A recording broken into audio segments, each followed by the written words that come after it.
Assalomu alaykum, hurmatli baliqchilar.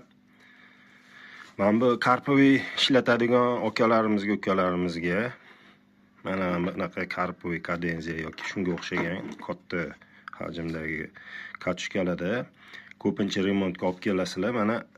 Mana bu ko'rayotgan bo'lsanglar, ko'rsatib beraman. Mana bu nimasi bor? Bu направляющийsi bo'ladi-da, bu yerda tishi bo'ladi mana bu yerda. Mana bu chervagi bor, latunoviy chervagi bo'ladi. Mana shu bu yuradigan mana bunaqa narsa bu mana. Ko'rsatib beraman, mana bunaqa narsa ko'rasizlar mana tishlarini. Mana shunda nima yuradi? O'sha chervag. Sizlar bu zasep bo'lib qolgandan qattiq tortib nima qilasizlar yo daraxtga ilakadi yoki katta nima bo'lganda katushkani qiynab aylantirib chiqarishga harakat qilasizlar-da.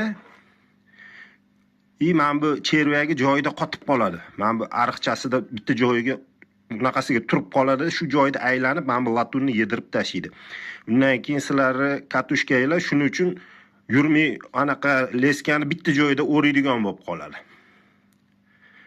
Undan keyin mana bu yerda bular ishlab chiqazganda mana bu ko'rasizlarmi? Mana bu joyiga bular nima qilib plastmassiy bo'ladi-da, bunaqa joyi. O'sha qattiq rivog bo'lgan, tish sinib ketib qolgan.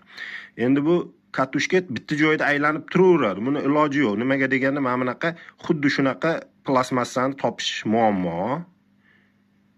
Mana bitta aybi shu bo'ladi. Ikkinchi aybi keyin bitta joyda mana shu asosan 90% aybi katushkani o'sha zasepmi yoki kattakon musor ilakkanda tortib o'rab qiynab chiqazasizlar-da, bitta joyda turib mana bu tish yedirilib ketadi.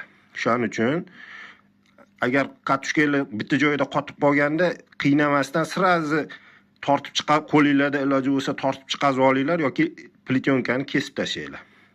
Katushkani yechib qo'yib ustaga bersanglar, uni joyiga qo'yadi-da, mana bu tishi yedirilib ketmaydi. Uni yechib boshqatdan joyiga sal yoq-buyog'ini tachit qilib boshqatdan qo'yib qo'ysa yo to'g'rilab qo'yib qo'ysa, bu katushkalar yana ancha yil ishlaydi. E'tiboringiz uchun rahmat.